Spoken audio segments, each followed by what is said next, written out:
멈출 수 없는 사랑 주소서. 우리 찬양 드립니다. 멈출 수 없는 사랑 주소서. 끊을 수 없는 사랑 주소서.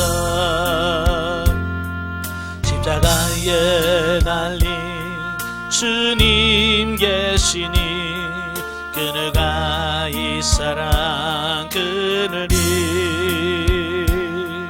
멈출 수 없는 사랑 주소서.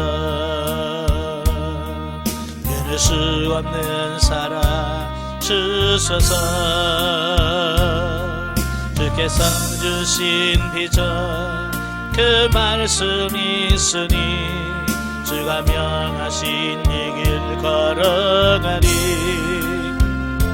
주님의 나라 영원하며 주님의 영광 무궁하니 나그네는 나의 삶 감사하리. 마음 다해 주님은 찬양해. 멈출 수 없는 사랑 내게 주소서. 아버지의 눈물 그 사랑은 끊을 수 없는 사랑 내게 주소서. 십자가에 날린 그 사랑. 아멘. 기도하겠습니다. 은혜로우신 아버지, 은혜와 사랑을 진심으로 감사합니다. 하나님의 그 크신 사랑이 있기에 우리가 이 땅에서 존재할 수 있으며 또 오늘 하루하루도 살아갈 수 있음을 고백합니다. 그 하나님의 사랑을 우리에게 덧입혀 주셔서 정말 우리도 사랑을 행할 수 있는 우리들이 다 되어지게 하옵소서. 요한 1서의 말씀을 나눌 때에 성령께서 우리 지각을 열으셔서 알게 하시고 생각나게 하시고 깨닫게 하옵소서. 시종을 주님께 맡겨오며 예수님의 이름으로 감사하며 기도합나이다. 아멘. 예, 이 시간 우리 교재 103페이지입니다. 103페이지 보시면 요한 1서의 서론적 이해가 나오게 되어지는데요. 1 제목, 본서의 한글 표제가 요한 1서죠. 이것은 저자의 이름과 또 편지 집필 순서를 반영한 것으로 헬라어 사본 중 이오안누스 에피스톨레 알파, 즉 요한의 첫 번째 편지다라고 시내산 사본에서 붙여져 있어요. 또 헬라어 사본인 알렉산드리아 사본, 바티칸 사본에서는 이온 안누 알파, 요한의 첫 번째라고 이렇게 붙여져 있고요. 레기우스 사본에는 거룩한 사도 요한의 공동서신이란 이름의 제목이 붙여져 있기도 합니다. 영어 성경도 요한의 첫 번째 편지라고 되어 있습니다. 저자는 요한복음의 저자이기도 한 사도 요한이라는 견해가 전통적으로 지배하고 있습니다. 자, 그러나 이러한 전통적인 견해와 반대되는 경우도 제시되어지고 있습니다. 그러니까 항상 꼭 반대하는 의견이 있어요. 예, 그들 나름대로도 그럴싸한 이유를 다 들어서 설명을 합니다. 그 중에서 대표적인 견해는 요한 2서 3서의 그 장로 요한은 사도 요한과 다른 동명이인으로 봐야 된다라고 주장을 하는 견해가 있습니다. 예, 그러니까 사도 요한이 아니라 장로 요한이라고 하는 다른 사람일 것이다 라고 주장을 하죠. 이들은 이처럼 복음서와 요한서신의 저자를 구분하는 근거가 뭐냐? 첫째, 본서의 내용이 바울서신서와 흡사하다는 거예요. 예, 내용이 바울서신하고 너무 흡사하다. 또 두 번째, 사랑의 사도로 알려진 요한이 이단에 대하여 과격한 표현을 쓴 점. 예, 사랑의 사도가 어떻게 인사도 하지 말라고 하는 그런 과격한 말을 쓸 수 있느냐? 이건 아닌 것 같다. 세 번째로는 어부의 글로는 너무 수준이 높다. 참 이유도 다양하지. 어부 출신 치고는 너무 이 수준이 높다는 거예요. 예, 이런 이유를 들어서 반대를 합니다. 그러니까 이런 반론에도 불구하고 성경에 대한 내증뿐만 아니라 외증 또한 본서의 저자가 사도 요한인 것을 강하게 제시하고 있습니다. 먼저 외증을 보면 사도 요한의 제자인 폴리갑, 폴리갑이 그 빌립보 교회에 보내는 편지에서 본서를 스승의 저작으로 분명하게 밝히고 있다는 겁니다. 또 폴리갑의 제자인 이레니우스도 자신의 저서 중에서 마찬가지로 그렇게 하고 있습니다. 또한 알렉산드리아 클레멘트, 오리겐, 터툴리안 등 이런 초대교회의 속사도들과 교부들이 본서의 제자를 사도 요한으로 다 인정을 하고 있다라고 하는 겁니다. 자, 내적을 보면 본서 자체 안에 사도 요한이 저자임을 밝혀주는 직접적인 구절은 없지만 본서의 내용이나 사상, 언어, 문체 등이 요한복음과 현저한 공통점을 가지고 있다라고 하는 겁니다. 자, 이런 것을 봤을 때 사도 요한이 기록한 것이 분명하다. 특별히 요한복음과 공통된 사상을 살펴보면 그리스도의 성육신이라는 표현, 또 그리스도는 생명이시요 진리다, 또 빛과 어두움, 독생자를 보내신 하나님의 사랑, 또 사랑의 계명, 또 신자가 하나님 안에 거하는 것 등 이런 유사한 점들이 많이 있어요. 그래서 본서의 저자를 사도 요한으로 볼 수 있다라고 하는 거예요.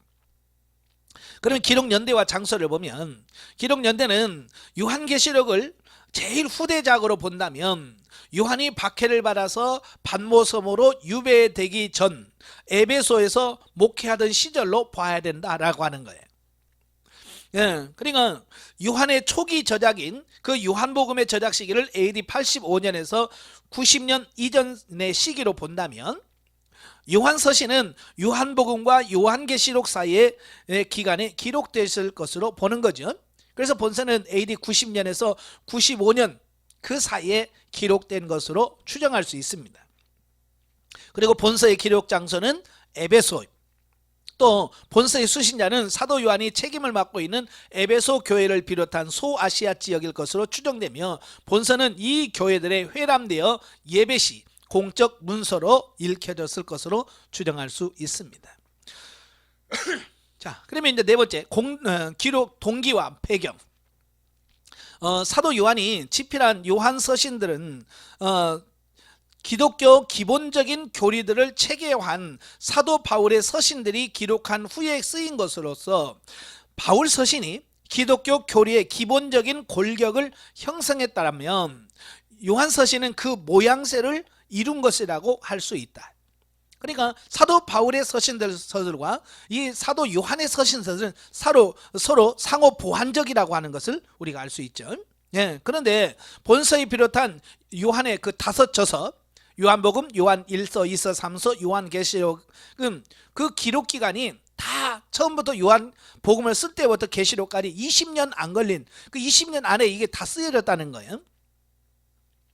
그래서 기본적인 배경이나 집필 동기가 요한복음이나 요한 1, 2, 3서나 요한계시록 거의 유사합니다. 다만 집필 동기를 나타내는 방법에 있어서 방법과 그 소재를 달리하고 있을 뿐이다. 즉 요한복음은 예수 그리스도의 공생에 대한 사건을 기록한 게 요한복음이에요. 그 다음에 요한 1서는 신학 원론적인 면에서 쓰여졌고요. 그 다음에 요한 2서와 3서는 거짓 순회 교사와 관련된 구체적인 사건들에 대하여 기술하고 있습니다.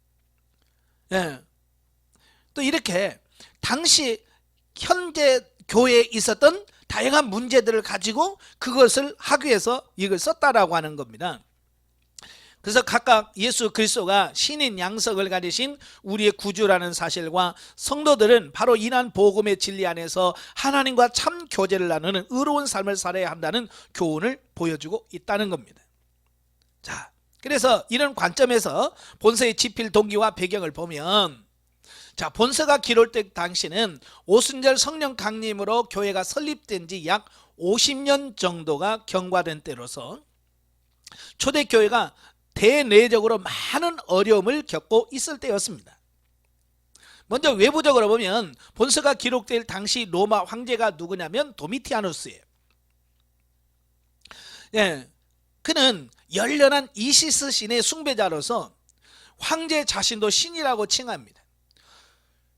어쩌면 로마에 황제들이 많이 있습니다만은 그 로마의 많은 황제 중에서 기독교를 가장 많이 공격한 사람이 누구냐? 이 도미티아누스예요. 뭐 여러 가지 기독교를 박해한 이유도 있겠습니다만은 바로 이 도미티아누스가 뭘 말하냐면 황제 숭배를 강요를 하는 거예요. 이 황제 숭배는 이때만 있었던 게 아니에요. 그 전에도 이미 황제를 신으로 섬기는 이런 무슨 그 로마에 이전부터 있었어요. 근데 그게 좀 뭐라 할까요? 약했죠. 근데 이 도미티아누스가 이 황제 숭배 사상을 아주 강조를 많이 합니다. 왜냐하면 그때 당시 왕권이 굉장히 뭐라 할까요? 힘을 잃을 때입니다. 왜냐하면 그 로마 황제들이 계속해서 세워졌는데 그들이 다 타락하고 정치를 잘 못했어요. 네로부터 시작을 해서 그 뒤로 쭉 이 황제들이 실책을 많이 했어요. 그러니까 이 백성들로부터 신임을 그렇게 많이 못 받고 있습니다. 그러니까 그러다 보니까 왕권이 점점 쇠약해지는 거예요. 그럴 때 이 도미티아누스가 자기 왕권을 강화시킬 목적으로 뭘 말하냐면 공식적으로 모든 종교에서 황제 숭배를 강요한 겁니다. 그래서 마치 우리가 어떤 모임을 갈 때 국민의례 하듯이 먼저 그들의 신을 섬기려면 황제에게다 먼저 제사 드리고 기도하고 그 다음에 자기 종교를 섬기도록 만들었어요. 근데 뭐 어지간한 종교들은 다 그걸 받아들였죠. 근데 유일하게 받아들이지 않는 종교가 있었어요. 그게 기독교였던 거예요. 이 황제 입장에서는 얼마나 화가 나겠습니까? 다 자기 말 듣고 황제를 신으로 섬기는데 이 기독교만 거부하니까 황제 입장에서는 이게 분통 터질 노릇이죠. 그죠? 그래서 기독교를 아주 조직적으로 박해를 하기 시작했다 그 말이에요. 그때에 이 사도 요한이 반모섬에 끌려가서 1년 넘는 유배 생활을 하게 됩니다. 이러한 극심한 박해로 말미암아 사도들의 헌신적인 노력과 성도들의 적극적인 전도 활동으로 인해 빠른 속도로 확장되어던 가던 기독교는 이때 당시에 주춤하게 되어집니다. 워낙 핍박이 심하니까 교회 부흥이 잠시 동안 주춤할 정도로 큰 기독교의 충격이었다라고 볼 수 있겠죠. 자, 이런 외적 박해 외에도 초대교회는 이단의 공격으로 인하여 내적으로 심한 갈등을 겪고 있습니다. 그러니까 지금 요한이 목회할 때 되면 내적으로 외적으로 굉장히 어려운 시기였어요. 외적으로는 황제의 핍박이 있죠. 내적으로는 이단들이 막 일어나가지고 이 성도들 이간질 시켜놓고 이런 상황이, 특히 당시 교회는 헬라 철학의 영향을 받아 영과 육을 분리하여 생각하는 이원론적인 사상에 근거하여 예수 그리스도의 성육신을 부인하고, 그러니까 헬라 철학으로 아무리 이해를 해도 예수님이 신이 하나님이 인간이 됐다는 사실이 이제 이해가 안 되는 거예요. 그래서 그들은 그걸 부정해버린 거예요. 또 구원은 육체와 상관없으며 육체는 다만 악한 것이라고 생각하여 육체의 타락과 죄악에는 아랑곳하지 않은 도덕률 폐기론으로 기독교 윤리를 파괴하려는 영주주의 이단의 심각한 도전에 직면했다라고 하는 겁니다. 사회가 혼란하면 반드시 생겨나는 게 뭐냐? 이단이에요. 이단들이 득세하는 겁니다. 이단이 없었던 시대는 없습니다만은 이단이 강하게 이렇게 득세하는 시대를 보면 그 세상은 그 시대가 어렵다, 힘들다라고 하는 것을 보여주는 거예요. 지금 우리나라도 신천지를 비롯한 많은 이단들이 많이 생겨난다라고 하는 것은 그만큼 이 시대가 지금 영적으로 심각한 상태에 왔다, 이 말을 이걸 보여주는 거죠. 그래서 사도 요한은 이단 사상을 가르치는 거짓 교사들의 위협으로부터 성도들을 보호하고 그들에게 대항하기 위하여 본서를 기록했다라는 거예요. 즉 본서시는 그리스도는 신인 양성을 가지신 우리 구주가 되신다는 정통적인 그리스도론을 확립시켜줄 뿐만 아니라 그리스도에 대한 바른 지식을 성도들에게 심어주어 그들로 하여금 진리 되신 그리스도를 통하여 하나님과 참되고 살아있는 교제를 갖기 위하여 기록했다. 이 두 가지 목적이에요. 정통 기독론을 심어주기 위함이고 또 바른 지식으로 하나님과 영적 교제를 나누는 삶을 살도록 하기 위해서 이 본서를 기록했다라고 하는 겁니다. 자, 요한 1서의 특징을 보면 첫째, 서신이면서도 일반적 형식을 탈피하고 있다라고 하는 거예요. 그래서 본서에는 문안 인사가 생략되었고요. 내용 또한 혹격의 잦은 사용으로 편지 형식이라기보다는 교훈서와 같은 형식을 취하고 있습니다. 그래서 요한 1서 읽다 보면 계속 혹격이 나와요. 2장 1절에 나의 자녀들아, 2장 17절이면 사랑하는 자들아, 2장 12절에 자녀들아, 또 아들들아, 또 아비들아, 형제들아 라고는 이 혹격이 많이 나와요. 그래서 이건 마치 교훈서, 잠언의 교훈서와 같은 그런 느낌을 받게 되죠. 또 두 번째, 단순하고 평이한 문장들을 사용함으로써 영적으로 깊은 진리에 대하여 보다 쉽게 이해하도록 하고 있다라고 하는 겁니다. 그러니까 굉장히 쉽게, 어려우면 사람들이 이해를 못 하잖아요. 그죠? 그래서 쉽게 하는 겁니다. 여러분들 목회하면서 설교를 하든 뭘 하든 쉽게 하는 게 중요해요. 어렵게 하는 것은 누구나 할 수 있어요. 근데 쉽게 하는 것은 아무나 못해. 그래서 여러분도 항상 쉽게 하셔야 돼요. 또 빛, 사랑, 생명이란 단어 등을 반복 사용함으로써 자신의 메시지를 강하게 부각시켜서 독자들로 하여금 오래도록 기억할 수 있게 하고 있다는 거예요. 세 번째, 사랑의 실천을 강조하고 있다는 겁니다. 수시적인 사랑, 이건 하나님에 대한 부분이고요. 수평적 사랑, 이웃과의 사랑을 잘 설명함으로써 이웃과 형제에 대한 사랑의 실천이 이단을 물리치는 무기이며 생명을 얻는 자의 마땅한 의무라고 하는 사실을 가르쳐주고 있습니다. 네 번째, 빛과 어둠, 하나님과 사단, 두려움과 사랑 등 대조적인 어구들을 사용하고 있다. 본서는 이단에 대한 경계와 진리에 대한 설명을 이러한 대조적인 어구로서 보여줌으로써 참 진리가 무엇인가를 극명하게 보여주고 있다. 다섯 번째, 사단에 대한 다양한 정보를 제공해주고 있습니다. 즉 악한 자요, 죄를 짓는 자가 속해 있는 죄의 근원이며 하나님의 자녀들을 완전히 정복할 수 없음과 마지막 때까지 계속 사역할 것이라고 하는 그 사단 등의 간교한 술책들을 여기서 잘 보여주고 있습니다. 우리가 적을 알아야 이길 수 있다고 하는 말이 있잖아요. 우리가 사탄을 이기려면 사단의 정체에 대해서 분명한 인식이 있어야 돼요. 그래서 바로 우리가 싸워야 될 그 적의 정체에 대한 정보를 많이 주고 있다라고 하는 거고요. 자, 넘겨가서 108페이지에 보시면 신학적 이해를 봅니다. 요한 1서의 그리스도, 성경 전체 66권이 다 그리스도에 대해서 말씀을 하고 있죠. 자, 이런 관점에서 여기서는 두 가지로 설명을 해요. 밑에 보시면 첫째, 생명 대신 그리스도. 자, 본서에서 단호하게 그리스도를 태초부터 계신 생명의 주로 묘사하고 있다는 거예요. 이는 절대적 신성을 소유하신 성자 하나님이신 그분이 우리 죄를 대속하여 주셔서 우리에게 생명을 주신 그리스도요 구주이심을 보여주는 것이다. 이것은 어때요? 절대적인 진리죠. 그죠? 그래서 이 진리는 변함지 않아요. 따라서 예수 안에만 생명이 있으며 이 사실을 믿지 않고 또 그 구원의 진리를 왜곡 호도하는 이단 세력에게는 멸망과 죽음만이 있을 뿐 이를 믿는 자만이 참 생명을 소유할 수 있다고 하는 이 진리를 선포하고 있습니다. 그래서 예수 외에는 구원자가 없어요. 그 다음에 두 번째, 중보자이신 그리스도. 본서는 하나님과 인간 사이의 유일한 중보자로서 예수 그리스도에 대하여 소개를 하고 있어요. 예수 그리스도는 태초에 세워진 구속의 법에 따라서 구속사역을 성취하시기 위하여 하늘의 모든 영광을 버리시고 친히 인간의 몸을 입고 이 세상에 오셨다.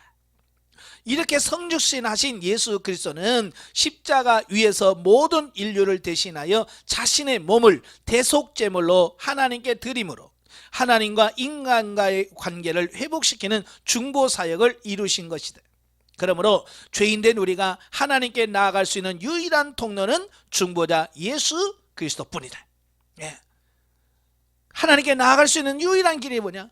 예수 그리스도밖에 없다는 사실이에요.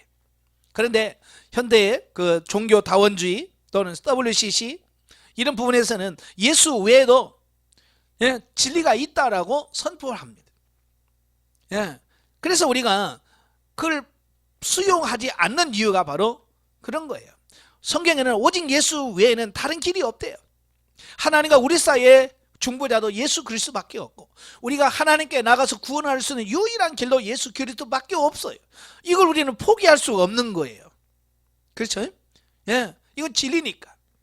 바로 사도 요한이 초대교회부터 저와 여러분들에게 선포하려고 했던 내용들이 바로 이런 거예요.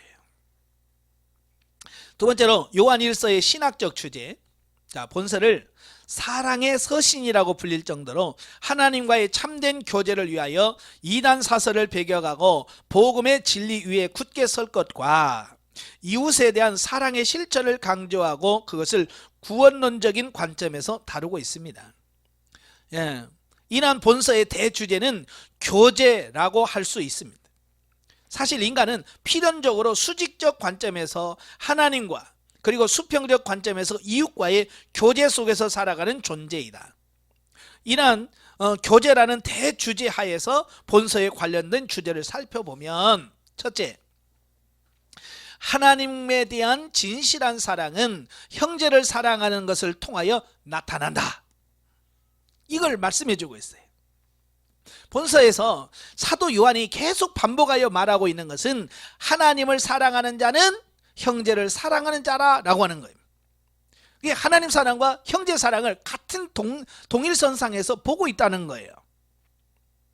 그래서 성도들은 종종 하나님을 사랑한다고 하여 종교적인 열심을 가지면서도 형제에 대하여 무관심하거나 심지어는 자기와 의견이 맞지 않다는 이유 등으로 미워하는 경우가 있다. 대부분 그렇게 살고 있잖아요. 그죠? 내 마음에 안 든다는 거야. 자기 마음에 안 들어.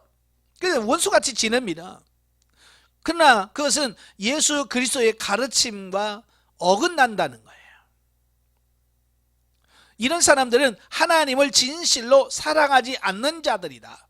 왜냐하면 하나님에 대한 사랑은 형제에 대한 사랑을 통하여 증명되기 때문이라는 겁니다. 그러니까 하나님을 사랑한다라고 말하면서 형제를 미워하면 그건 거짓말하는 거다. 사랑 20절에서 심지어 그렇게까지 말씀해 주고 있습니다. 따라서 성도들은 입술로만 하나님을 사랑한다라고 말하는 자들이 되어서는 안 되며, 형제를 사랑함으로 하나님에 대한 사랑을 나타내 보이는 자들이 되어야 한다라고 하는 사실이에요. 그러니까 사랑은 말이 아니라 실천, 삶을 통해서 보여줘야 된다. 이걸 강조하고 있다라고 하는 사실이에요. 두 번째로, 진정한 이웃사랑은 하나님과의 사귐에서 비롯된다. 자, 이웃사랑의 원천은 우리의 힘이나 재산에 있는 것이 아니라 예수 그리스도로 말미암는 하나님과의 사귐에서 흘러나오는 믿음에 있다라고 하는 겁니다. 그러므로 이웃에게 베푸는 사랑의 목적 또한 그 힘을 공급해 주시는 하나님의 영광을 위한 것임을 명심해야 된다.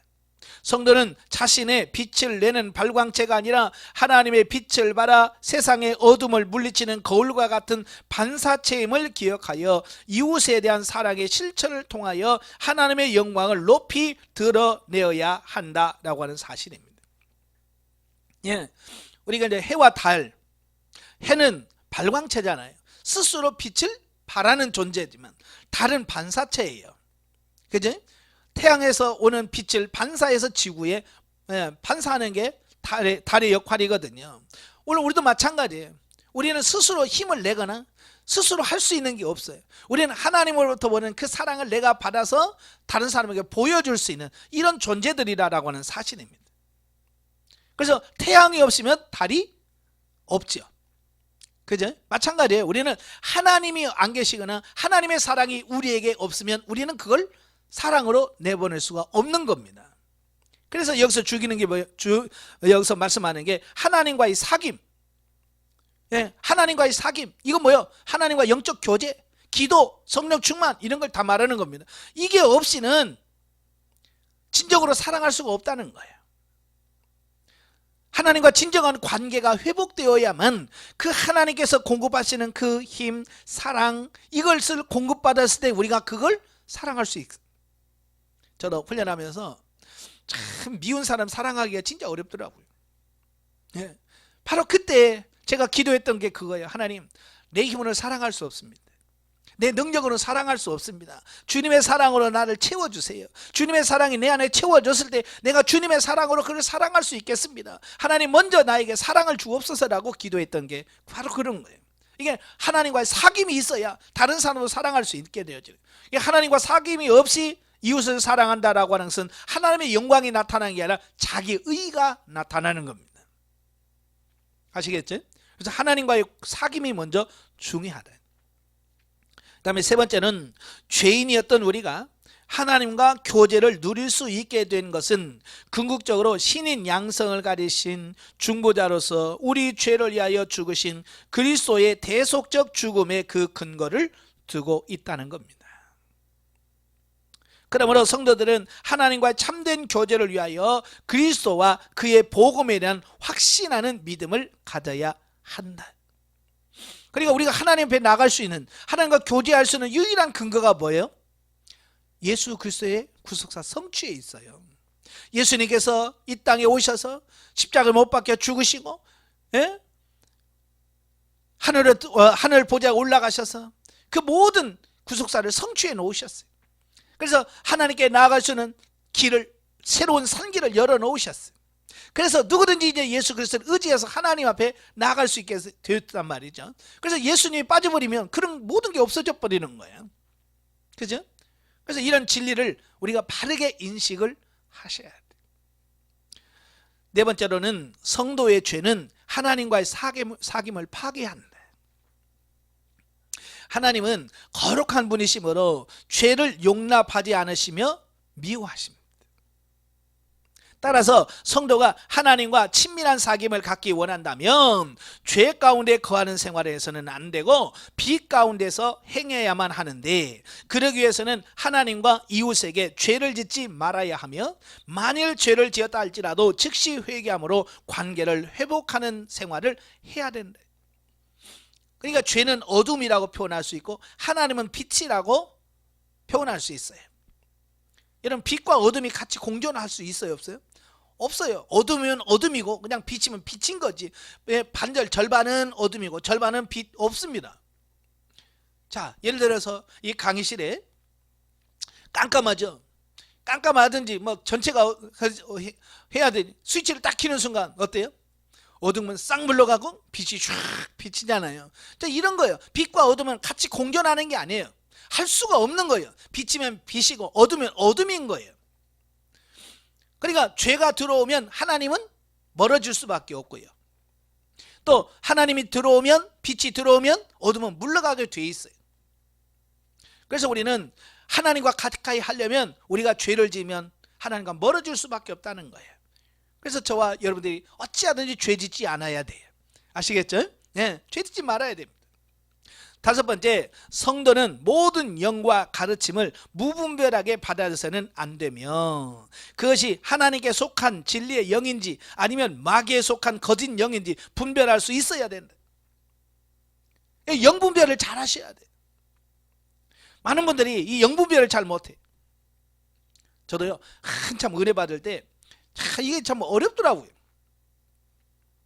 제가 영성훈련 받고 가나안 2다시 넘어갔을 때 막 기도하고 있는데 갑자기 제 목소리가 막 바뀌더니 내가 여호와다 막 그러시는 거예요. 그러는 거예요.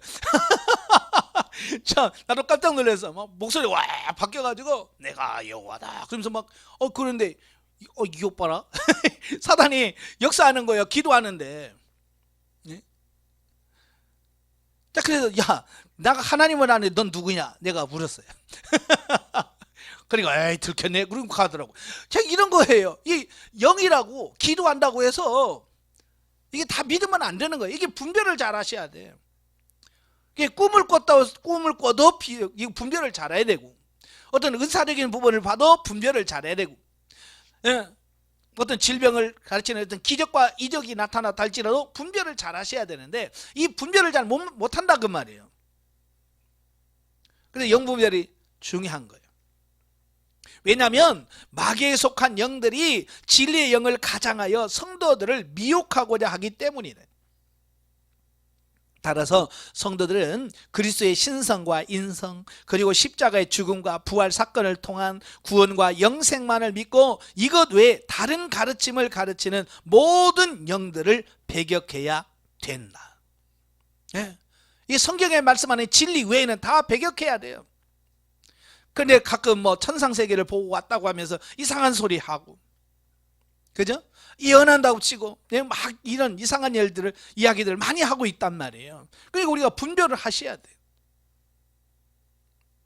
한동안 어떤 분이 남북한에 전쟁이 일어날 것이라고 막 예언해가지고 또 뭐 거기까지 그거 가지고 막 또 이렇게 하고, 이런 걸 보면 참 얼마나 우리가 영적으로 어리석은지 이런 부분들을 알 수 있어요. 영분별 잘 하셔야 돼. 여섯 번째, 성령께서는 예수님을 증거하시는 진리의 영이시다.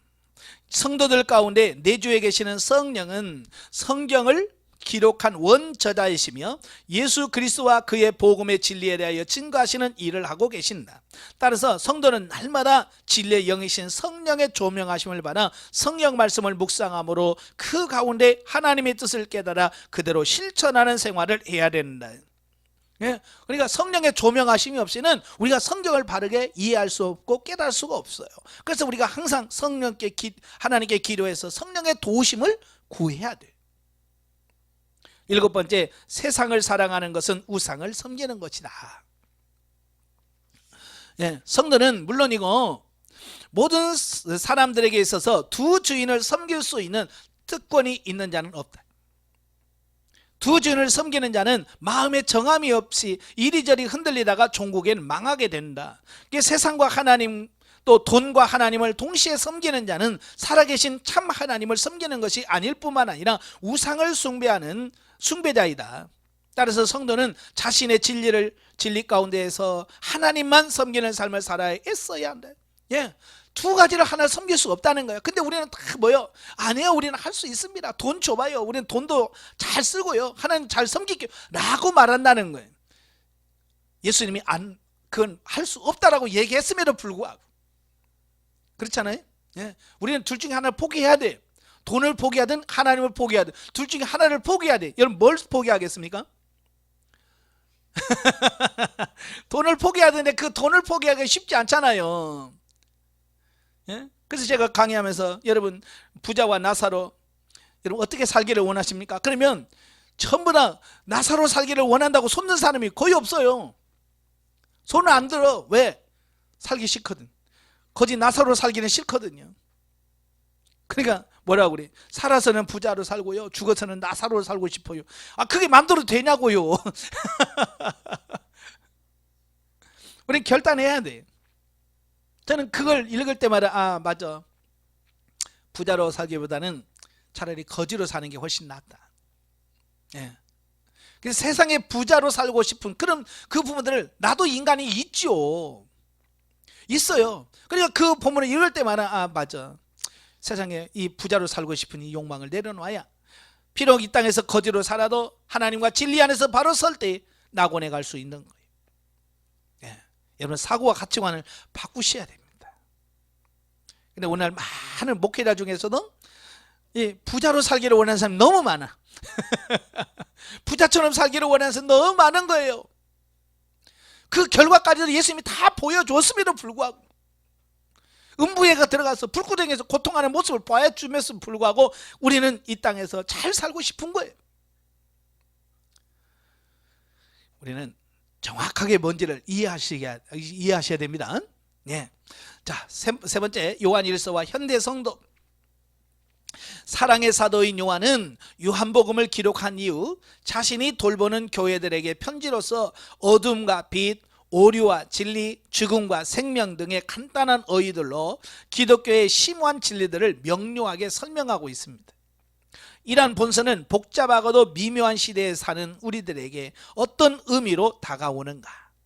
또한 초대교회 당시와는 비록 그 성격이 다르지만 오히려 그때보다 더 많은 이단 세력이 도처에서 활동하는 가운데 사는 현대 성도들에게 어떤 교훈을 줄 수 있는가? 본서에서는 무엇보다도 현대의 많은 사상들이 도전하고 의심하고 있는 예수 그리스도의 신인 양성에 대하여 분명하게 증거하고 있다. 즉 예수 그리스도는 신성이나 인성 중 하나만 가지셨거나 또한 반신반인의 존재가 아닌 사람의 모든 인성을 가지신 인자이시며 또한 구속사적 경륜을 진행하시는 삼위일체 하나님의 한 분이신 성자 하나님으로서 절대 신성을 가지신 분이심을 명백하게 가르쳐주고 있다는 겁니다. 예. 그리고 예수 그리스도는 참 신이시면서 참 인간이시다. 따라서 예수 그리스도의 신인 양성에 대한 어떤 도전도 비성격이며 비진리라는 사실을 보여주는 본서는 예수 그리스도를 통한 구속의 복음만이 유일한 구원의 길이며 또 그를 통해서만 하나님과 참된 교제를 나눌 수 있음을 보여준다. 이러한 본서를 통해 현대 성도들이 얻을 수 있는 교훈이 있다면, 첫째, 거룩하신 하나님과의 교제를 갖기 위해서는 무엇보다도 죄를 멀리하는 태도를 가져야 한다. 그것은 하나님이 빛이시기 때문에 그 앞에 서면 모든 것이 밝히 드러나기 때문이다. 그러므로 성도들은 항상 예수 그리스도의 보혈을 힘입어 자신의 죄를 고백하고 빛 가운데 행하는 삶이 필요하다. 아멘. 그냥 가만히 있으면 되는 게 아니란 말이에요. 이건 내가 힘쓰고 노력해야 돼요. 범죄하지 않으려고 기도하면서 말씀대로 살려고 몸부림쳐야 돼요. 아시겠죠? 예. 두 번째로 신인 양성을 가지신 예수 그리스도만이 하나님과 죄인 사이의 유일한 중보자이시며 우리의 구속주가 되신다는 사실에 대한 확고한 믿음을 잃지 말아야 한다. 이러한 믿음을 파괴시키려는 사단의 획책은 초대교회 시대 이후 약 2000년이 지난 오늘날에 이르기까지 교회 사상 한 번도 없었던 적이 없으며 이는 앞으로도 계속될 것입니다. 이 믿음의 올바로 서는 일은 성도의 신앙생활에 필연적이다 라고 하는 사실이에요. 그죠? 예수 그리스도의 구속주에 대한 이 부분을 방해하려고 하는 시도는 계속 있어요. 초대교회에서부터. 지금은 그 이단들이 더 늘어났어요. 그죠? 예전에는 양대 이단, 유대주의 율법주의자와 영지주의만 있었습니다. 그러나 지금은 어때요? 얼마나 많은지 모릅니다. 지금도 우리나라에 크게 드러난 이단들만 또 많지만 드러나지 않은 이단들이 너무 많아요. 그렇잖아요? 뭐 파라과이까지 가서 그렇게 하는 사람도 있고 신 무슨 주도 있고 하여간 많습니다. 드러나지 않은 이단들이 너무너무 많아요. 분별하셔야 돼요. 시대는 바뀌어도요 진리는 절대로 변하지 않습니다. 예수 그리스도. 만약에 시대마다 바뀌면 진리겠어요? 그죠? 진리는 절대로 변화되지 않습니다. 세 번째, 이단 세력에 빠져있는 자들을 구원하는 길은 그들을 훈계하거나 논쟁하는 길도 있지만 무엇보다도 우리 가운데 있는 예수 그리스도의 사랑을 이웃들에게 전하는 삶의 모습을 보여줌으로써 그들이 자신의 어리석음을 깨닫고 돌아오게 해야 합니다. 말이 아닌 사랑으로만 증거할 수 있다는 거예요. 왜요? 이단들은 말 더 잘합니다. 그죠? 우리도 말 잘하지만 이단들은 말을 더 잘해. 그러니까 말 가지고 그들을 바뀔 수가 없어. 말로 하면 싸움밖에 안 돼. 그러나 그들과 우리가 다르다는 것을 보여줄 수 있는 게 뭐냐? 그게 사랑의 실천인 거예요. 정말 우리가 사랑으로 보여주는 길밖에 없다. 네 번째로 하나님의 미련한 것이 인간의 지혜로움보다 뛰어남을 인정해야 된다. 성도는 과학 문명과 사상들이 아무리 발달하고 진보를 거듭하고 하는 시대에 산다고 해도 그 모든 것을 한순간에 없애버릴 수도 있으시며 완전하게 성취시킬 수도 있으신 분은 하나님이심을 깨닫고 하나님의 뜻이 어디 있는가를 분별하고 행하는 삶을 살아야 된다. 시대가 더욱 복잡해질수록 더욱더 진리의 영이신 성령님의 음성에 귀를 기울여야 함을 명심해야 된다. 네, 115페이지 구속사적 예를 봅니다. 당시 예수님의 성육신을 부인하는 이단들의 유혹으로 혼돈과 위협을 받는 성도들에게 있어서 예수 그리스도가 성육신 하심으로 인간의 죄를 대속하신 진리를 아는 일은 매우 중요한 일이었다. 따라서 사도 요한은 성도들에게 안타까운 심정으로 올바른 구원관과 성결한 삶의 자세를 주지시키고 있다. 왜? 바른 신학과 바른 교리를 아는 것이 굉장히 중요한 거예요. 왜? 바로 거기서 참 믿음이 나오기 때문에 그렇습니다. 예, 그러니까 성도들에게 이 바른 신학, 바른 교리를 바르게 가르치는 것, 이게 굉장히 중요한 겁니다. 그래서 목회자는 이 부분에 더 신경을 많이 쓰셔야 돼요. 예수께서 이 땅에 인성을 갖고 오셨기 때문에 인간의 죄를 대속하실 수 있다. 예. 그래서 만약에 우리가 예수 그리스도의 인성을 부인하게 되면 우리 죄 문제를 해결할 수 있는 이런 길이 없어져 버리는 거예요. 아시겠죠? 예수님은 완전한 하나님이시며 완전한 사람이셨다. 이게 성립이 되어야 우리의 죄 문제를 다 해결할 수 있는 그런 부분이 되는데, 만약에 이거 인성을 부인하든 신성을 부인해버리면 예수 그리스도가 우리의 구세주라는 사실 자체가 성립이 안 돼버리는 거예요. 그래서 그리스도께서 성육신 하시고 생명을 주신 사랑의 역사는 지금도 개개인의 모든 삶 속에서 나타나고 있다. 우리 주의 헌신과 봉사가 예수님의 피로서 이룬 희생이 녹아 있지 않다면 윤리적인 차원에 머무르게 되고 그 안에는 생명이 없다. 하나님은 예수님의 십자가의 희생과 부활의 삶을 현세천국 안에서 누릴 수 있도록 지금도 우리의 삶 곳곳에서 훈련하셔서 거듭나게 하고 성장시키신다. 아멘. 그래서 하나님은 지금 여러분을 그런 삶을 누리게 하시려고 지금도 어때요? 역사하고 계시고 인도하고 계시다는 사실을 기억하시면 좋겠습니다. 자, 넘겨서 영적이해 보죠. 사도 요한은 진리를 왜곡하고 교회의 기절을 흔드는 이단 분파에 대한 목회적인 대응 방안으로 본서를 집필하여 신신한 성도들이 진리 안에서 흔들리지 않도록 복음의 핵심에 대한 확신을 갖도록 하고자 하였다. 성육신의 교리와 구원, 하나님의 속성에 대한 부분을 가르쳤다.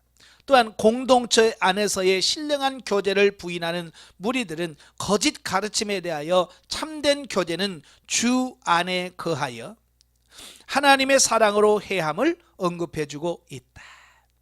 예. 그리고 주 안에 거한다라고는 이건 굉장히 중요한 거예요. 신앙생활의 근거가 예수 그리스도. 네. 예수 그리스도 안에 돼야 돼. 예수 그리스도가 빠지면 우리는 참된 신앙이 될 수가 없습니다. 영성도 마찬가지예요. 예수 그리스도 안에 이뤄놓으신 그 구속의 그 바탕이 우리를 영성으로 이끌어가는 길이 되고요. 그 지침이 되어지는 거예요. 자, 악의 세력은 늘 우리를 미혹하여 진리에서 벗어나게 하고자 하는데 우리가 말씀에 바로 서서 분별하여 행치 않으면 거짓 가르침의 종이 될 수밖에 없다. 따라서 우리가 주목할 것은 진리의 말씀에 흔들리지 않도록 영적인 지혜와 지식으로 자신을 단장해야 한다는 사실이다. 이게 굉장히 중요한 겁니다. 예. 내가 진리 안에서 바로 서 있지 않으면 내가 흔들리면 다 흔들리게 돼 있어요. 아시겠죠? 그래서 이런 영적인 지혜와 지식으로 무장해야 돼요. 예, 우리가 흔들리지 말아야 되잖아요.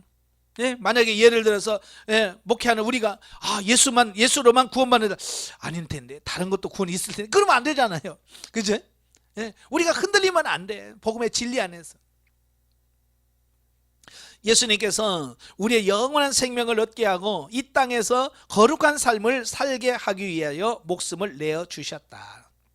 우리는 사랑의 빚진 자이고 우리가 이 사랑의 빛을 갚는 방법은 주님이 사랑하는 자들을 그들의 영혼을 위하여 구원받게 하고 거룩한 삶을 살도록 우리의 목숨까지도 버릴 수 있어야 한다.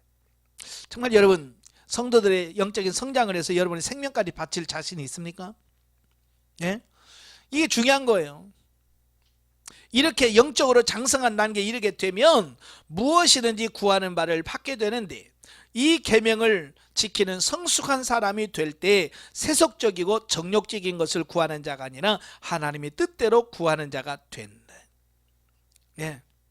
그래서 우리가 기도해도 그렇잖아요. 많은 사람들이 기도해도 응답이 없어요 라고 말하잖아요. 그때 하나님의 뜻대로 구해야 하나님이 응답하신다. 근데 누가 하나님의 뜻대로 구할 수 있느냐? 영적으로 성장한 사람들만이 하나님의 뜻대로 구할 수 있게 되더라 라고 하는 사실이에요. 저도 가끔 보면 그래요. 참 옛날에 그 기도 생활한다고 열심히 했는데 그 생활을 보면 아휴 참 그때 철이 없었어 이런 생각을 하게 돼요. 그때는 참 열심으로 뭔가를 했는데 육신적이고, 그죠? 개인적인 욕심, 욕망으로 구한 것이 얼마나 많은지. 참 저도 신학교 다니면서 그렇게 하면서 하나님 영권, 인권, 물권을 주옵소서 그 기도 참 많이 했어. 아마 여러분도 그 기도 했어요, 안 했어요? 다 했죠. 난 그게 옳은 줄 알았어. 그게 최선을 다하고 그게 옳은 줄 알고 막 그걸 구했는데 지금 보면 아이고 욕심도, 그런 욕심도 없지 예, 그렇잖아요. 성장하니까 아이고 그게 잘못됐구나, 이게 이해가 되어지는 거예요. 지금도 그 이야기를 하면 성장하지 않으신 분들은 뭐가 문제인데, 그게 뭐가 나빠? 교회 커서 물질 줘가지고 교회 크게 짓는데 뭐가 나빠? 이렇게 자꾸 접근한단 말이에요. 이게 못 깨달은 사람은 이 줘도도 몰라. 이게 성장을 하게 되면 그걸 깨닫게 되는 거예요. 그래서 저와 여러분이 영적으로 더 성장하고 성숙해서 좀 깊은 단계에 들어가서 정말 하나님의 마음을 이해할 수 정도가 되어야 돼. 자식들도 그러면 보면 그렇잖아요. 어중간히 성장한 애들은요 부모의 마음을 잘 몰라, 그죠? 그러나 나이가 좀 지긋하게 들어가면 그 엄마의 마음, 아버지의 마음이 이해가 되어지고, 아이고 그때 내가 아이고 그때 그러면 안 됐었는데 이제 이게 이해가 되어지는 거야. 근데 옛날엔 그게 이해 안 돼. 어렸을 때는. 저와 영적으로 성장해야 되는 이유가 바로 거기 있어요. 자, 본문 이해로 가죠. 1장 본서의 지필 동기와 하나님과의 교제 기본 자세. 자, 1절부터 4절은 이제 본서 지필 동기가 나오는데요.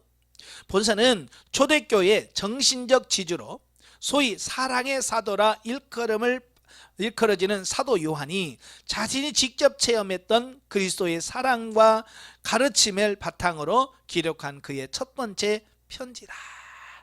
예. 그래서 이 사도 요한을 별명이 사랑의 사도라고 붙여져 있거든요. 원래 이 사도 요한은 예수님이 별명을 하나 붙여준 게 있어요. 마가복음에 뭐라고 붙여졌냐면 벼락의 아들. 얼마나 성격이 급하고 싸라오면 예수님이 아이고 저는 벼락의 아들놈 이라고 별명을 붙여줬을까요? 그런 과격한 그 요한이 사랑의 사도가 되었어요. 그래서 전설에 의하면 그가 100살이 다 돼서 나중에 힘이 없어가지고요 걸어 다니지도 못하시고 강단에 서서 말씀을 전할 수가 없었대요. 말년에. 그런 사람들이 그를 업어다가 강단에다가 눕혀놨대. 앉아있을 힘도 없고 그 눕혀놓으면 사랑하는 형제들아 사랑해라, 사랑해야 된다. 사랑만 계속 설교했다는 거예요. 그래서 그의 별명이 사랑의 사도라고 붙여졌다라고 합니다. 자, 본서가 기록될 당시 초대교회들은 각종 이단의 발흥으로 인하여 특히 신은 육체를 가질 수 없다라고 하는 헬라 철학의 영향을 받아서 주님은 신인 양성 중 어느 한쪽을 부인하거나 아예 예수 그리스도가 우리의 구주이심을 부인하며 또 인간의 육체를 경시하는 교리로 성도들을 도덕적 방종애로 미혹하는 영지주의 이단의 심각한 도전에 직면해 있었다. 이 사상이라고 하는 것은 굉장히 무서워요. 그죠? 예. 지금도 우리나라도 그렇고요. 북한도 그렇잖아요. 그 주체 사상이라고 하는 그 사상이 그 사람들을 끌어가요. 예, 당시 로마 사람들의 주를 이루고 있던 사람들의 사상이 뭐냐면 헬라 철학이에요. 헬라 사상이거든요. 그 헬라 사상이 교회 안에 들어왔을 때 자기 자신이 가지고 있는 헬라 사상을 내려놓고 복음의 진리를 받아들여야 되는데, 자기가 가지고 있는 그 헬라 사상으로 복음을 이해하려고 한 거예요. 그러니까 이 헬라 사상으로는 기독교 이 교리와 진리를 이해할 수가 없는 거예요. 한계가 와버리는 거예요. 그 한계 중에 하나가 뭐냐면, 절대로 신이 육체를 가지는 사람이 될 수 없다는 거예요. 그들이 가지고 있는 헬라 사상으로 도무지 기독교를 이해하려고 해도 이게 이해가 안 되는 겁니다. 그래서 그들은 우리가 이해가 안 되는구나, 바꿔야지, 이래야 되는데 아니라 그걸 끼워 맞춰버리는 거예요. 그러니까 기독교 진리를 철학에다가 끼워 맞추는 겁니다. 자기를 바꿔야 되는데 자기를 바꾸는 게 아니고, 그래서 예수 그리스도의 인성을 부인해버리는 거예요. 그냥 예수님은 그냥 하나님이셨어. 인간이 된 적이 없어. 또 한쪽에서는 아니야, 그냥 예수님은 사람이야, 하나님이 아니셔. 이렇게 인성과 신성 중에 하나를 딱 선택하도록 만들어요. 예. 그러니까 이 기독교에서 이게 받아들일 수가 없는 거죠. 왜? 예수님은 참 하나님이시면서 참 인간이셔요. 그래야 우리의 모든 죄 문제를 해결할 수 있는데, 그래서 그들은 예수님의 인성을 부인하다 보니까 이제 뭐요? 우리 육체로는 죄를 지어도 상관이 없구나. 왜? 철학사상에 보면 사람이 영이 죽으면 영이 그 육체의 감옥에서 벗어나서 이데아라는 세계로 간다고 생각을 해요. 철학에서는 이데아 세계로 갈 때 몸이 가는 게 아니라 영만 가는 거예요. 육체는 땅에서 장사 지내고. 가만히 생각해 보니까 육체는 벗고 가네? 그러면 육체가 죄를 지으면 상관이 없겠네. 이제 여기까지 가는 거예요. 그죠? 네. 육체는 죄를 누가 져? 영이 져? 육체가 져요? 보통 이제 사람들은 우리는 영과 육이 같이 죄를 짓습니다. 죄를 지면 영과 육이 하나니까, 예? 육이 죄를 지면 영이 죄를 지는 거 같은 거예요. 왜? 하나니까. 근데 철학에서는 이게 분리를 하니까 육체가 죄를 지면 영에게 아무 영향이 없다. 그래서 나온 게 뭐냐면 도덕 폐기론자들이에요. 그래서 어차피 육은 천국에 못 가. 그냥 육은 실컷 죄를 짓게 만들어. 그냥 죽을 때 그냥 육을 홀라랑 벗고 가면 그냥 영만 쫙 가고 육은 그냥 땅에 묻으면 끝이니까 죄 지어도 상관없어 라고 가는 그런 교리까지 가는. 그러니까 인성을 부인하게 되면, 진리를 부인하면 거기까지 간다니까요. 그러니까 잘못된 교리가 결국은 그게 타락의 교리가 되어버리는 거예요. 그래서 교회를 온통 타락하게 만들어버리는 겁니다. 그래서 요한은 그들의 잘못된 가르침을 반박하면서 예수 그리스도가 본래 성자 하나님이시면서 인간의 구원을 위하여 영원한 영광의 보좌입니다. 보화가 아니고 보좌를 버리시고 성육신하셔서 구속사역을 성취하신 우리의 참 구주가 되신다는 바른 구속 진리를 제시함으로써 성도 개개인은 물론이고 교회 공동체 전체가 올바른 신앙을 정립하도록 함과 동시에 성도들 하여금 진리 되신 그리스도를 통한 하나님과의 교제를 더욱 심화시키도록 하기 위하여 본서를 기록하였는데, 본서는 바로 그러한 지필 동기를 언급하고 있다. 한편 본서는 신약성경 서신서의 일반적 형식을 초월하여 도입부와 종결부에 제시되는 문안인사 또는 수신자와 발신자들에 대한 언급을 완전히 생략하고 있는데, 이는 서신서의 형식을 탈피함으로써 자신의 메시지를 보다 강렬하고 효과적으로 전달하기 위한 사도 요한의 반영을 의도하는 것으로 성도들에게 진리를 전파하고자 하는 그의 열정이 얼마나 대단하였는가를 짐작해 됩니다. 그러니까 편지라면 인사말이 가고 축복이 가고 축도가 가고 이래야 되는데 그런 게 싹 빠졌어요. 이건 뭘 말하냐면 그 당시의 상황이 얼마나 심각했는지를 보여주는 겁니다. 여러분, 이 대통령들도 이렇게 서로 상대방의 대통령들이 만나면 친하면 얼마나 친한지를 그 인사하면서 이게 보여주잖아요. 그죠? 예, 그래서 친하다 그럴 때 막 악수를 하고 막 흔들고 나중에는 껴안고 막 이렇게 포옹하고 이러면 야, 이 사람은 진짜 사이가 좋다, 이걸 보여주잖아요. 근데 이게 사이가 안 좋아. 그러면 악수도 안 해. 이걸로 딱 끝내. 그러니까 이거에서 주먹 인사했다. 그래서 한동안 막 하잖아요. 이게 그 주먹 인사 하나로 이 둘 사이의 사이가 얼마나 안 좋은가를 그냥 그 하나로 보여주는 겁니다. 난 너하고 하나 될 수 없어. 어떤 그런 이런 부분이고 난 너 무시하는 거야. 어떤 그런 부분을 다 보여주는 거거든요. 그죠? 그러니까 지금 사도 요한이 편지를 쓰면서 인사말 이런 거 다 빼버리는 것은 지금 이 상황이 심각한 상황이야 라고 하는 것을 보여주는 거거든요.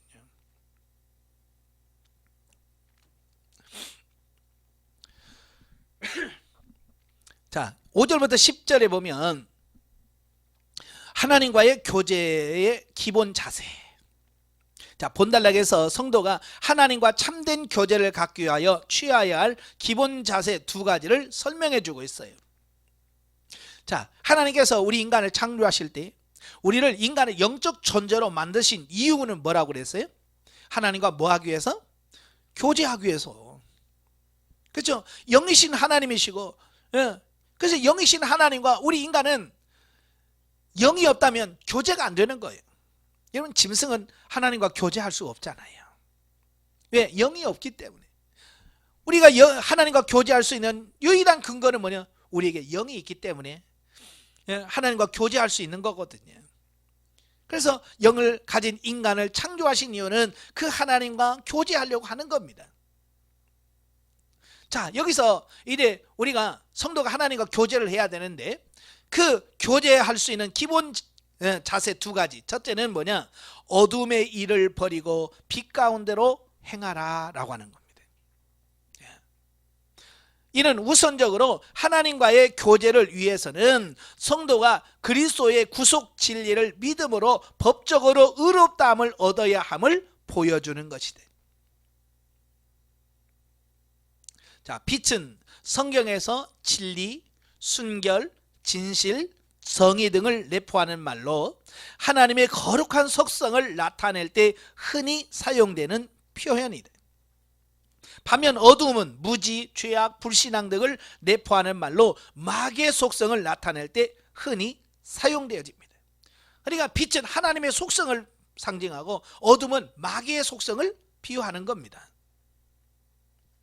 자, 여기서 우리가 주목해야 할 사실은 빛과 어둠이 공존할 수 없다는 거예요. 그죠? 빛과 어둠은 공존할 수가 없어. 빛이면 빛, 어둠은 어둠인 거예요. 그래서 하나님과 마귀는 공존할 수 없어요. 따라서 하나님과 진정한 교제를 나누기를 원하는 자들은 1차적으로 마귀에게 속한 곧 본질상 진노 아래에 있던 상태에서 복음을 믿음으로 빛 가운데로 들어와야만 한다라고 하는 사실입니다. 우리가 하나님과 교제하려면 우리가 빛 가운데로 들어와야 돼요. 이 빛 가운데로 들어오는 것은 뭐며? 거듭남, 중생. 죽었던 영이 살아났을 때, 우리가 하나님께로 들어왔을 때 하나님과 진짜 교제가 이루어질 수 있다라고 하는 것을 말씀해 주고 있습니다. 자, 여기서 이제 중요한 것은 뭐냐면 마귀와 친하면 하나님과 친할 수 없다는 거예요. 아시겠죠? 그래서 하나님과 사귀려면 마귀를 떠나 하나님과 예수 그리스도와 함께 동행할 때만 하나님과의 교제가 가능하더라라고 하는 겁니다. 바로 이걸 빛 가운데로 들어왔다. 하나님과 예수 그리스도 동행하는 삶. 그게 빛 가운데로 들어왔다라고 표현하는 겁니다. 거듭나서 우리의 영이 사단에게 마귀에서 벗어나서 하나님께로 들어온 바로 이것을 빛 가운데 들어왔다라고 표현하는. 둘째는 자신의 죄를 자백하고 용서받아야 된다라는 겁니다. 8절부터 10절까지 보면 이것은 이미 그리스도의 복음을 믿고 빛 가운데로 들어오므로 하나님과의 교제를 시작한 자가 그 교제를 더욱 심화시키기 위하여 과거 어둠에 속했을 때에 행하던 일을 계속해서 버리지 않으면 안 됨을 보여주는 것이다. 사실 성도라 할지라도 죄를 범할 수 있고 그 죄로 말미암아 신앙의 침체에 빠질 수도 있습니다. 그렇죠? 사람은 완벽하지 않기 때문에 내가 거듭났다 할지라도 우리는 여전히 죄를 지을 수 있고요, 죄 가운데 살 수도 있다라는 사실이에요. 근데 문제는 내가 죄 가운데 있을 때에 그 죄가 하나님과 우리 사이에 가로막는 담이 되어지더라 라는 거예요. 예, 이 담은 그 사람과 나와 사이에 가로막는 장애물이죠. 그죠? 예. 그래서 이 담이 있으면 교제가 안 되는 거예요. 그래서 이사야 59장 1절부터 3절에 보면 그러잖아요. 여호와의 손이 짧아진 것도 아니고, 예? 능력이 없어 구원하지 못함이 아니라 너와 나 사이에 죄의 담이 있어서 너희가 기도해도 내가 듣지 못하고 내가 너희를 도울 수 있어 돕지 못한다는 말씀이 있거든요. 그러니까 죄의 담이 허물어져야 돼. 아시겠죠? 죄의 담이 허물어져야 하나님과 나 사이에 이런 교제가 원활하게 이루어질 수 있다는 사실이에요. 우리가 연약해서 죄를 지을 수 있습니다. 그러면 어떻게? 빨리 회개하여야 돼. 이때 요구되는 것이 하나님과의 교제를 가로막는 죄의 바른 자백, 곧 회개다. 하나님은 죄를 고백하는 자들의 불의를 깨끗게 하실 뿐더러 더욱 정결하게 하시어 성화의 길로 이끄신다. 하나님은 실로 미쁘사 죄를 고백하면 용서하시겠다라고 하는 약속을 반드시 지키실 뿐만 아니라 또한 우리를 죄에서 깨끗하게 하시어 하나님이 직접 우리 성도들과의 관계를 심화시켜 나가면서 큰 은혜를 베푸실 것을 말씀하고 있습니다. 이것은 뭐냐? 하나님의 약속이에요. 내가 이렇게 해주겠다 하나님이 약속하셨거든요. 약속하신 하나님은 반드시 그 약속을 성취해 가십니다. 예. 그러니까 이것도 너희가 하나님은 미쁘시니 너희가 죄를 자백하면 다 용서해 주겠다고 약속하셨기 때문에 하나님 앞에 회개하시고 나아가신 여러분 되시길 바랍니다. 영적에 보죠. 하나님을 믿는다는 성도가 거짓을 행하고 자신의 죄를 발견하지 못하여 그를 행한다면 육신의 감정을 따르는 것이지 하나님의 영을 따른다고 할 수가 없다라고 하는 겁니다. 예. 그래서 육신을 따른 자는 육신의 일을, 영을 따른 자는 영의 일을 하게 돼 있다. 그렇죠? 그러니까 내가 죄를 짓는다는 것은 하나님을 따르지 않는다는 거예요. 영을 따르지 않고 육신을 따른다는 것을 볼 수 있습니다. 예. 그런 사람들은 하나님과 교제할 수가 없는 거죠. 우리는 감정을 따라 판단하여 행하는 것이 아니라 말씀의 진의를 분별하고 세상과 진리가 아닌 것에 아닌 일에 타협하지 말아야 돼. 예. 제일 먼저 분별을 해야 됩니다. 이게 정말 진리냐 아니냐, 이거 육신이냐 영이냐, 이거 분별하셔야 돼요. 예. 이 분별이 안 되면 우리가 순종하기가 어려운 부분들이거든요. 그래서 우리가 진리가 아닌 것은 양보하셔야 돼. 예, 아시겠죠?